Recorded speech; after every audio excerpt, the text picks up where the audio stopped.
Good evening, जय हिंद सभी को।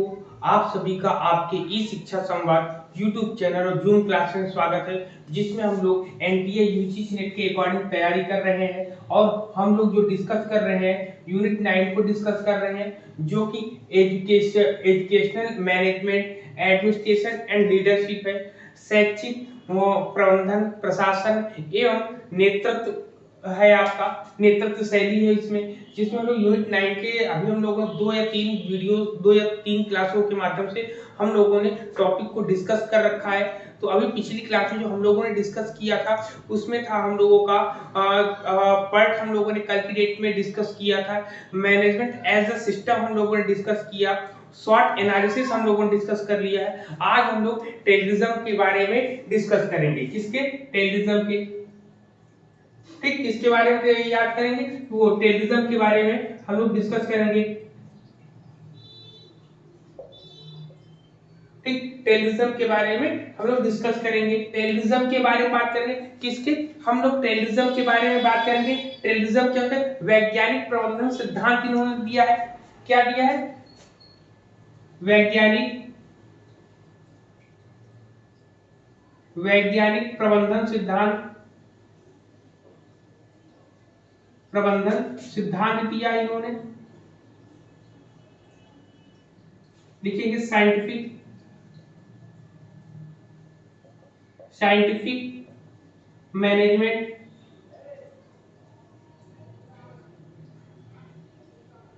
ठीक, साइंटिफिक मैनेजमेंट प्रिंसिपल दिया है।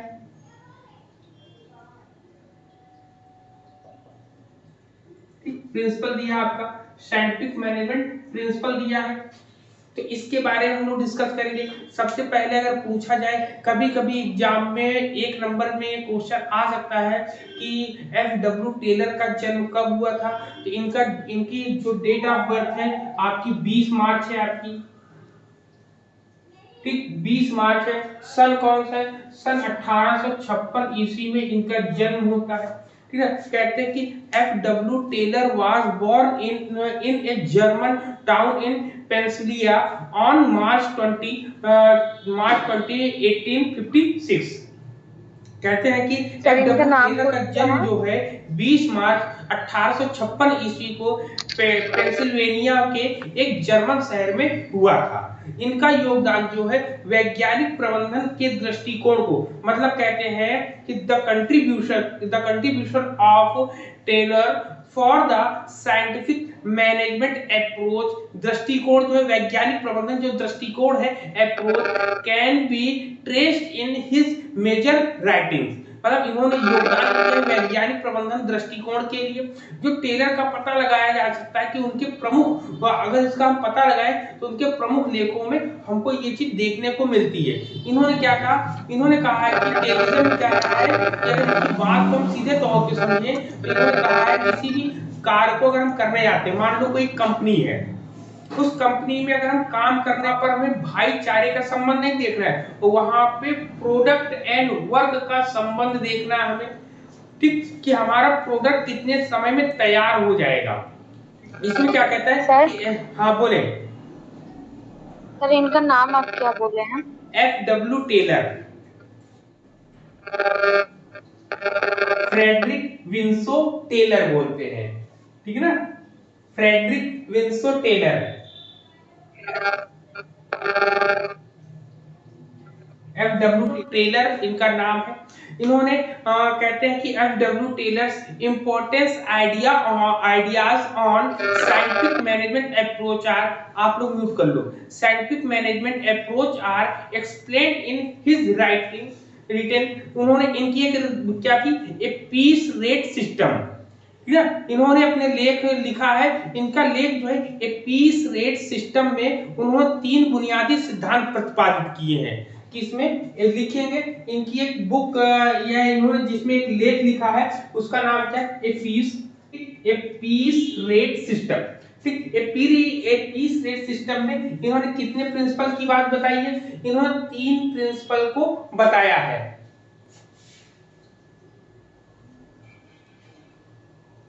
कितने? 3 प्रिंसिपल।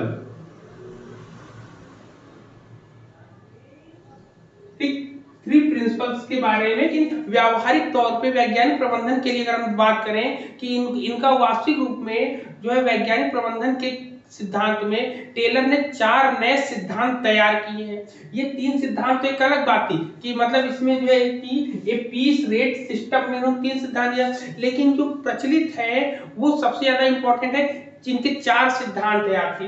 क्या टोटल 4 प्रिंसिपल है आपके, ठीक। 4 प्रिंसिपल्स कौन कौन से हैं? नंबर एक पे है कि द डेवलपमेंट ऑफ कहता है कि development of A true science of work, ठीक है ना। लिखेंगे द डेवलपमेंट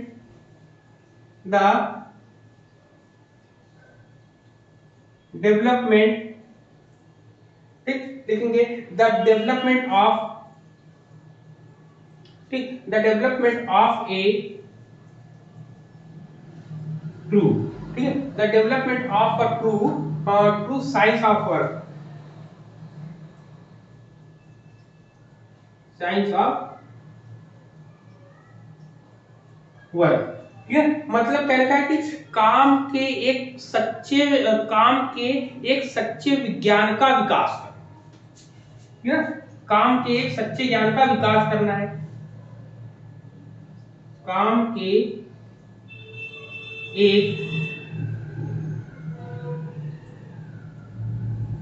सच्चे, ठीक है, काम के एक सच्चे विज्ञान का विकास करना, सच्चे विज्ञान का विकास, ठीक। पहला ये हो गया। दूसरा क्या है? दूसरे में कहता है कि the scientific selection of workman, ठीक है ना। क्या कह रहा?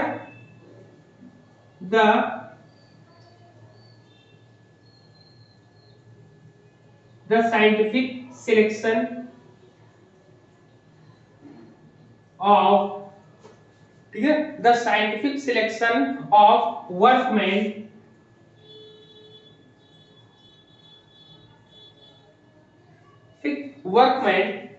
workmen and either progressive and,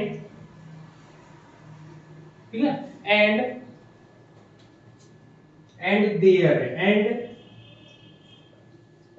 their, ठीक है, and their progressive development,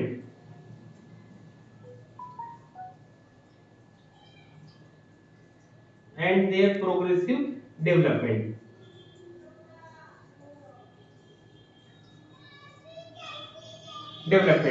selection of workman and their progressive development. कहता है कि काम करने वालों का वैज्ञानिक चयन, याद रखिएगा यहाँ पे साइंटिफिक सिलेक्शन आपके एग्जाम में आएगा। साइंटिफिक सिलेक्शन करना है किसका?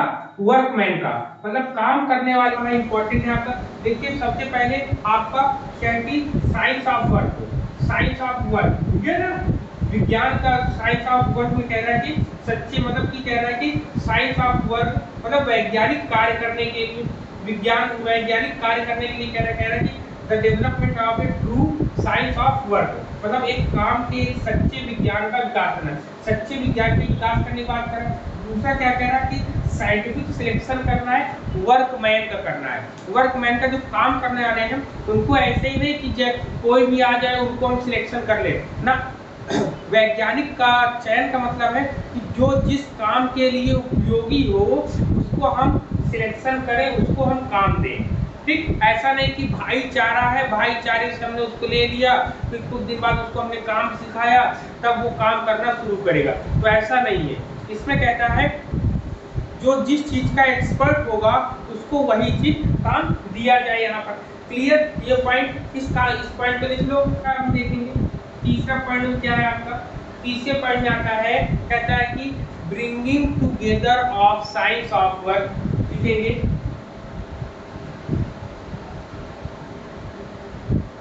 ब्रिंगिंग, ठीक है, लिखेंगे ब्रिंगिंग टुगेदर, ठीक, bringing together science of science of work, science of work, ठीक, साइंस ऑफ वर्क में size of work and the scientifically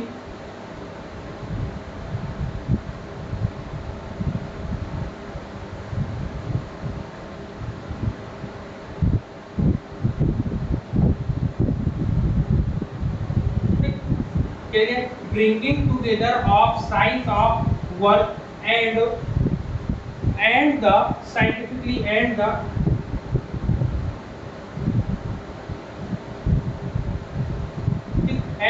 scientifically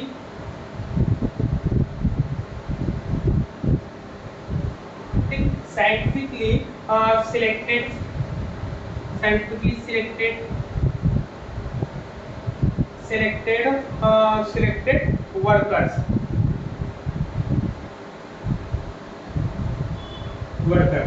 इसमें क्या कह रहा है, इसमें कहता है कि जो काम करने वाले हैं, काम करने वालों के विज्ञान और वैज्ञानिक रूप से चयनित श्रमिकों को एक साथ लाना।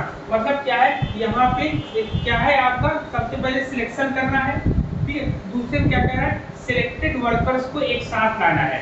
मतलब कह रहा है कि चुने हुए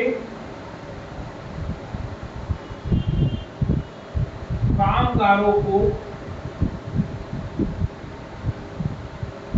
एक साथ लाना, ठीक। कुल मिला के ये तीसरे पॉइंट में ये आपसे कह रहा है कि हमें अच्छे तरीके से वास्तविक रूप से साइंस को लेकर हमें अपने काम का विकास करना है।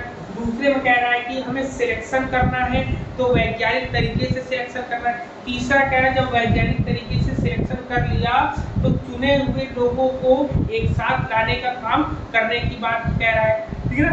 फिर इसके बाद ये कहता है नंबर 4 पे क्या कह रहा है, नंबर 4 पे equal division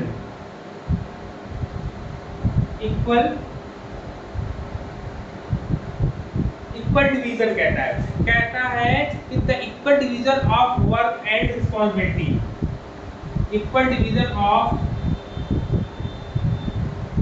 work and responsibility,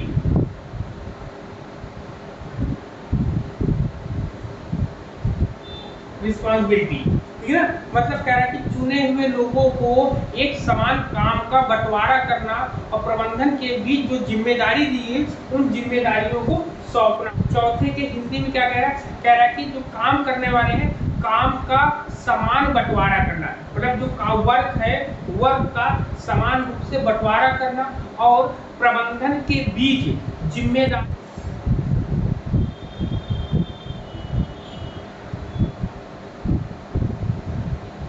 four principles कौन कौन है। सबसे पहले पॉइंट में देखो मैंने क्या बताया, मैंने बताया था कि the development of true size of work, मतलब पहले में साइज ऑफ वर्क आएगा,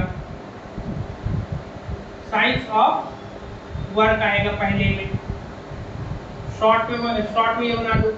दूसरे पॉइंट में क्या बताया था, दूसरे पॉइंट में हमने बताया था कि द साइंटिफिक सिलेक्शन। अब यहाँ पे क्या करना, साइंटिफिक सिलेक्शन होगा, साइंटिफिक सिलेक्शन। दूसरे पॉइंट में साइंटिफिक सिलेक्शन नहीं आएगा। फिर तीसरे पॉइंट में हम लोग बात करें, तीसरे पॉइंट में क्या है, कहता है कि तीसरे पॉइंट में मैंने बताया था ब्रिंगिंग टुगेदर, ठीक है, बताया क्या, bringing together of size of work and the scientifically selected workers.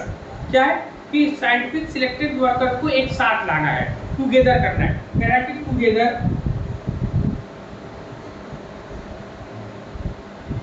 कह रहा है क्या, टुगेदर करना है किसको, सिलेक्टेड वर्कर, टुगेदर करना है selected worker,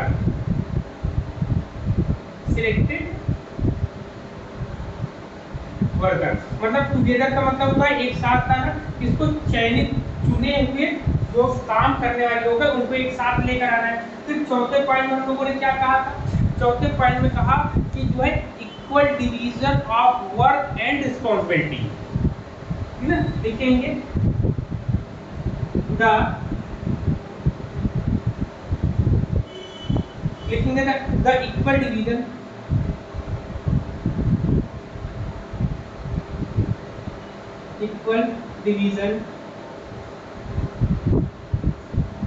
of work and responsibility.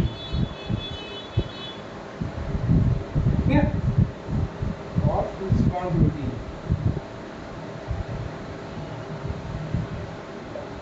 ये 4 पॉइंट है। ये 4 पॉइंट जो मैंने अभी तक आपको बताया, उसमें ये 4 पॉइंट आपको इंपॉर्टेंट ये भी नोट करना है। क्लियर है पॉइंट यहाँ पर आपको समझ में? क्योंकि क्वेश्चन आपसे कैसे पूछेगा ये ध्यान रखना है कि कभी भी वो जो है, जैसे मैंने लाइन लिखवाई है 4 की चारों, वैसे ही लाइन लिखी हुई आपको नहीं आएगी, उसी में कुछ भाषाओं में परिवर्तन करेंगे, लेकिन ये नहीं चेंज करेंगे। साइंस ऑफ वर्क नहीं चेंज करेंगे।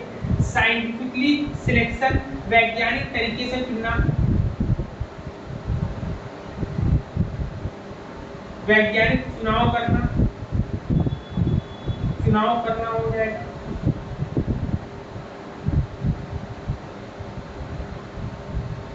वैज्ञानिक कार्य होगा, ठीक है ना।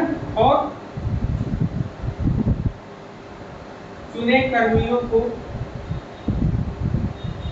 कर्मियों को साथ लाने की बात करते हैं। मतलब कि यहाँ पर ये बताते हैं कि जब इन्होंने बताया कि एक फैक्ट्री है, एक फैक्ट्री में यदि किसी को चुनना है, सबसे पहले वैज्ञानिक कार्य हमारे पास जो होगा उसको हम देखेंगे कि उसका हम विकास किस तरीके से कर सकते हैं। दूसरे में कहता है फिर उस वर्ग के लिए, उस काम के लिए लोगों का हम चुनाव करेंगे, चुनाव के लिए वैज्ञानिक चुनाव की बात करें। तीसरे में कहता है कि चुने हुए लोगों को एक साथ लाएंगे, जब एक साथ लाएंगे तब उनको जो उनकी योग्यता के अनुसार उनको काम सौंप दिया जाएगा, ठीक है ना। ठीक, अब हम लोग बात करें किसकी? एडमिनिस्ट्रेशन एज ए प्रोसेस की, प्रशासन। ठीक, एक प्रक्रिया के रूप में प्रशासन को हम लोग अब पढ़ने वाले हैं कि प्रशासन के बारे में हम लोगों ने पहले ही बात करी थी। सबसे पहले प्रशासन के फादर कौन है? एडमिनिस्ट्रेशन के फादर कौन है? Henry Fayol. लिख लीजिएगा, हेनरी फेयोल। हिंदी में हेनरी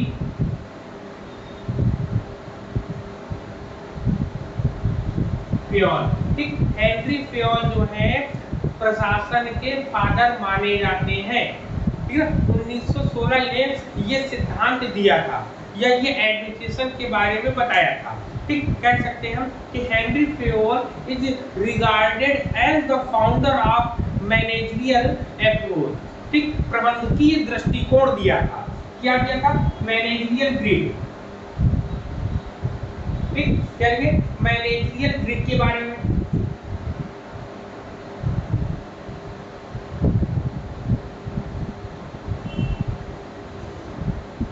मैनेजरियल ग्रिड,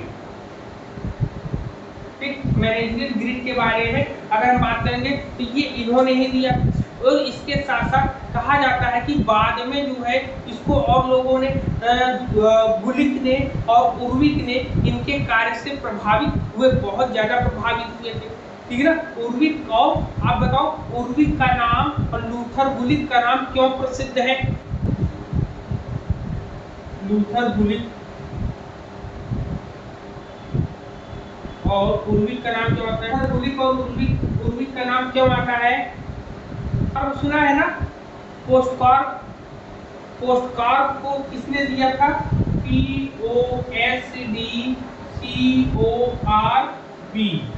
पोस्टकॉर्प है। पोस्टकॉर्प को किसने दिया है? लूथर गुलिक और उर्विक ने दिया है। P का मतलब प्लानिंग, O का मतलब ऑर्गेनाइजिंग, S का मतलब स्टाफिंग, D का मतलब डायरेक्टिंग, CO का मतलब कोऑर्डिनेटिंग, R का मतलब रिपोर्टिंग, B का मतलब बजटिंग, ठीक है ना। ये मैंने बता रखा है, इसलिए इनका नाम फेमस है। वहीं पे हेनरी फेयोल का नाम क्यों फेमस है? हेनरी फेयोल ने एडमिनिस्ट्रेशन के बारे में बताया है, सबसे पहले बताया है, ठीक। अब इनके बेसिक फंक्शंस क्या होते हैं एडमिनिस्ट्रेशन के? एडमिनिस्ट्रेशन के बेसिक फंक्शन आएगा एग्जाम में, आप देखते ही हो तो मैचिंग करने को जब आता है तो मैचिंग में ऐसे ही आता है, पूछ लिया कि हेनरी क्यों फेमस है, लूथर गुलिक क्यों फेमस है आपका ना, तो ये सब चीजें पूछी जाएंगे। अब देखिए बेसिक इसमें क्या आएगा, बेसिक फंक्शन कार्य, ठीक है। अब इसमें सबसे पहले क्या आता है, नंबर 1, सबसे नंबर 1 पर यहाँ पर है नंबर 1, टोटल इसमें 5 होते हैं, नंबर 1, नंबर 2, नंबर 3, नंबर 4 और नंबर 5, ठीक। सबसे पहले नंबर पे क्या आएगा, पहले नंबर पे प्लानिंग आती है, क्या आती है, प्लानिंग आती है। दूसरे नंबर पे ऑर्गेनाइजिंग आती है,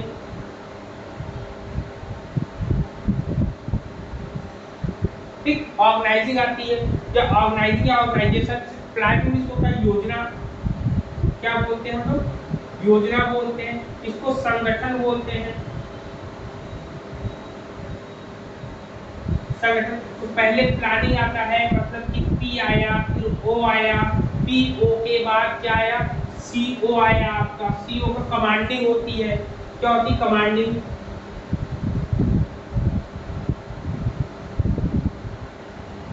कमांडिंग, कमांडिंग हम लोग क्या, कमांडिंग होता है, कमांडिंग का मतलब क्या होता है, पकड़ होती है ना, कमांडिंग का मतलब पकड़ होता है। फिर इसका सी ओ आता है, इसका होता है कोऑर्डिनेट, क्या होता है, कोऑर्डिनेटिंग या कोऑर्डिनेट,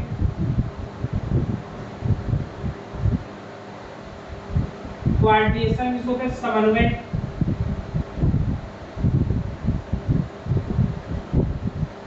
समन्वय। और पांचवा जो होता है कंट्रोलिंग, सीओ कंट्रोलिंग,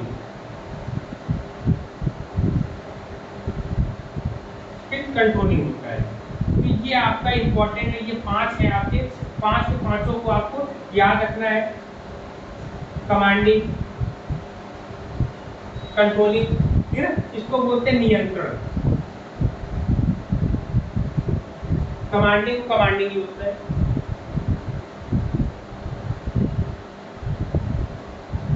कमांडिंग का कमांडिंग, ठीक है। ये 5 होते हैं, ये ऐसे सर्किल प्रोसेस वे में चलते हैं आपके, ठीक है ना, ये प्रोसेस वे में आपका चलता है। क्लियर है, पांचों के 5, प्लानिंग, ठीक, कंट्रोलिंग हो जाएगा। तो ऐसे आपको याद रखना, कंट्रोलिंग में डबल एल हो जाएगा ना, कंट्रोल। इसको यूज कब करते हैं, इसको यूज कब करते हैं, देखिए एक प्रक्रिया के रूप में। जब कभी हम प्रशासन में कोई काम करना चाहते हैं, तो प्रशासन में काम करने के लिए लोगों को इकट्ठा, तो प्रशासन में काम करने के लिए, तो जैसे प्रशासन में क्या होता है, एडमिनिस्ट्रेशन में क्या होता है, और पॉलिसी को मेकिंग करी जाती है, पॉलिसी को, नियम को, कायदे कानून को बनाया जाता है। जब बना लिया, बनाने के बाद उसको लागू करना है, किस तरीके से वो काम करेगा, तो वो कहता है कि सबसे पहले हमें एक योजना बनानी होगी, प्लानिंग करनी होगी, प्लानिंग करने के बाद जब हमने योजना बनाई, योजना में देखा कि कितने हमें लोगों की जरूरत है, कौन कौन संगठन मेरी सहायता कर सकते हैं किसी काम के लिए, तो उन लोगों को मैंने ऑर्गेनाइज किया, ऑर्गेनाइज के पहले प्लानिंग बनाई, ऑर्गेनाइज किया और सबको इकट्ठा किया। फिर कमांडिंग में सबको जोड़ना, कमांडिंग में क्या होगा, जोड़ने की बात, ठीक, सबको जोड़ना, कमांडिंग। देखिए सबसे पहले आप प्लानिंग कार्यक्रम करना है, शादी विवाह का काम करना है, तो उसमें क्या करना है, सबसे पहले आप प्लानिंग बनाते हो, प्लानिंग बनाने के बाद आप ये देखते हो कि हम किन किन लोगों को बुला सकते हैं, मतलब ऑर्गेनाइज कर सकते हैं, ऑर्गेनाइजिंग के लिए कौन कौन हम लोग के साथ खड़े हो सकते हैं। जैसे घर में आपके भाई बहन हो सकते हैं, या रिलेटिव में मौसा जी साथ दे सकते हैं, या चाचा जी साथ दे सकते हैं, तो वो ऑर्गेनाइजिंग के अंतर्गत आएंगे। फिर इसके बाद ऑर्गेनाइजिंग का कमांड, अब उन्हीं को कमांड देना है, जब लोगों को बुला लिया उन लोगों को कमांड देना है, कमांड मैंने हम सौंप दिया कि हाँ भाई आप ये काम करो, वो काम करो, सबको अलग अलग काम दे दिया। फिर उनमें क्या सामंजस्य बैठाना, कोऑर्डिनेशन होता है, समन्वय करना, कि मान लो कोई काम इनको दिया गया लेकिन ये कर नहीं पा रहे, तो वहाँ पे समन्वय होकर कोई दूसरा उनके साथ मिलकर काम कर रहे, तो कोऑर्डिनेटिंग हो जाती है वहाँ पे। जब इतनी चीजें होती हैं उसके बाद एक कंट्रोलिंग होती, कंट्रोलिंग का मतलब नियंत्रण रखना, सबके ऊपर नियंत्रण रखना, ये चीजें। तो ये पूरा प्रोसेस इसीलिए होता है, किसी भी प्रशासन को चलाने के लिए।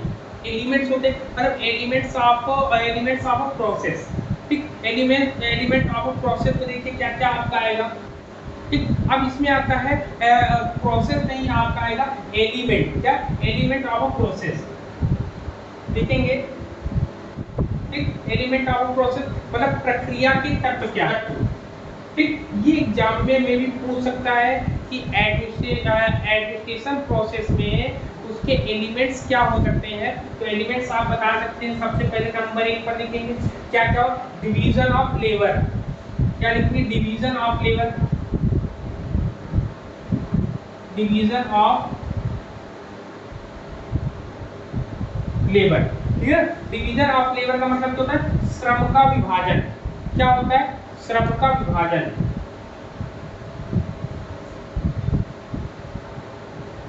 श्रम का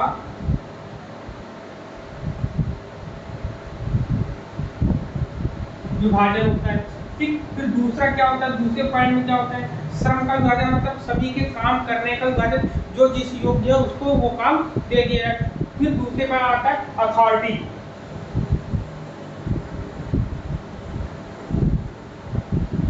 ठीक, अथॉरिटी मींस क्या होता है, अथॉरिटी मींस होता है प्राधिकरण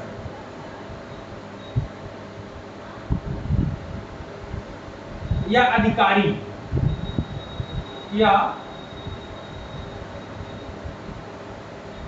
अधिकारी। मतलब अथॉरिटी का मतलब होता है जिसको किसी भी चीज को काम करने का या किसी भी चीज को रोकने का पूरी पावर होती है, वो अथॉरिटी होती है आपकी। अथॉरिटी के बाद नंबर 3 पे आपका आता है डिसिप्लिन। ठीक, नंबर 3 पे आता है डिसिप्लिन, लिखिएगा।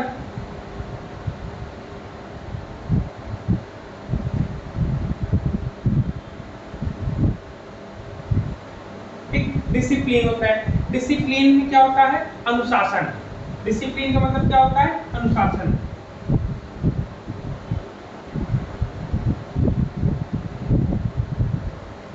अनुशासन होता है। फिर नंबर 4 की हम बात करेंगे। नंबर 4 पे आपको क्या आता है, यूनिटी ऑफ कमांड। क्या आता है, यूनिटी ऑफ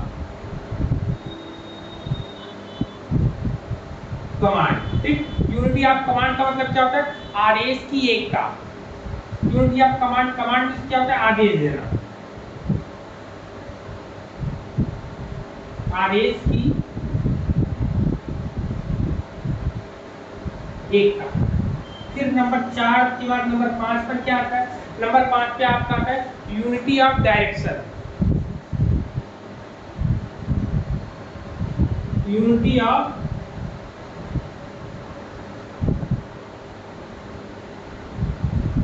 डायरेक्शन। ठीक, इसको क्या बोलते हैं, दिशा की यूनिटी। डायरेक्शन होता है दिशा देना, है ना। डायरेक्शन में होता है निर्देश देना, निर्देश की एकता,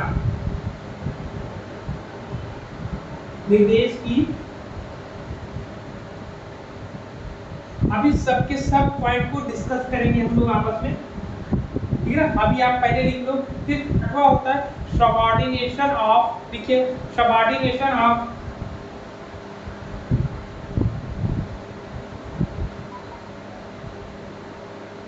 सबऑर्डिनेशन ऑफ, देखिए subordination of individual, subordination of individual interest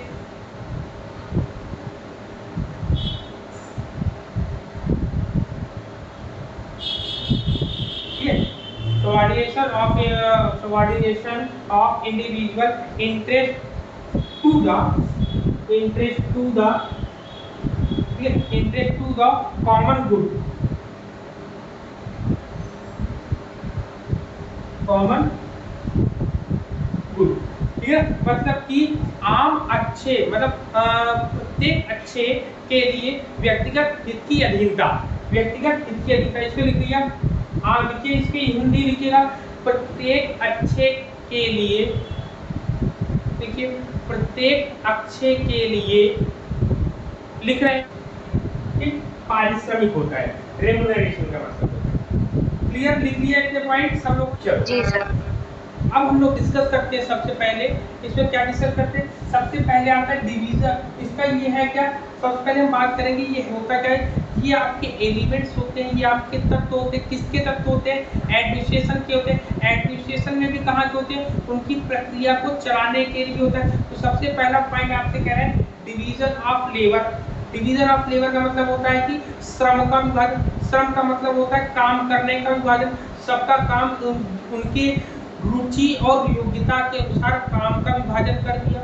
फिर दूसरे पॉइंट पे आता है अथॉरिटी। अथॉरिटी का मतलब होता है प्राधिकरण या अधिकारी। अथॉरिटी का मतलब उनके जब किसी के ऊपर जो है हमने काम दे दिया, काम देने का उनको कोई देखने वाला भी तो होना चाहिए, उनको सुपरविजन करने वाला भी तो होना चाहिए कि नहीं भाई आप ये काम इस तरीके से मत करिए। तो ये हो जाएगा आपका अथॉरिटी। जब अथॉरिटी बन जाएगी, अथॉरिटी पर फिर आता है डिसिप्लिन। मतलब कि सबसे पहले आपका क्या आया, डी आया, डी के बाद ए आएगा अथॉरिटी, फिर आपका डिसिप्लिन आएगा। डिसिप्लिन का मतलब है अनुशासन। अनुशासन का मतलब ये हुआ कि भाई अगर 8 घंटे काम करना है तो 8 घंटे काम करो। अगर आपने 10 घंटे काम किए तो 2 घंटे का एक्स्ट्रा आपको मिलेगा, फिर 2 घंटे का एक्स्ट्रा आपको मिलेगा, ये ऐसा कहता है। तो ये अनुशासन के अंतर्गत आया। अनुशासन में समय होता है कि समय से आना है, समय से जाना है, ओवर टाइम करना है कि नहीं करना है, तमाम तरीके की चीज होती है। फिर आता है unity of command. Unity of command का मतलब होता है आदेश की एकता।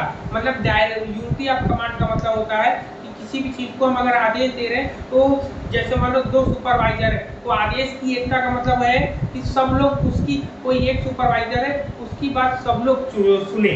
ठीक, आदेश की एकता होती है। फिर निर्देश। निर्देश का मतलब होता है डायरेक्शन देना, किस काम को किस तरीके से करना है, कैसे करना है, अच्छा है कि बुरा नहीं, वो डायरेक्शन के आएंगे। तो डायरेक्शन की एकता होगी कि एक ही डायरेक्शन में सबको बताए ताकि काम अच्छे से आसानी से हो जाए।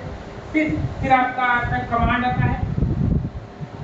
फिर आपका आता है डायरेक्शन।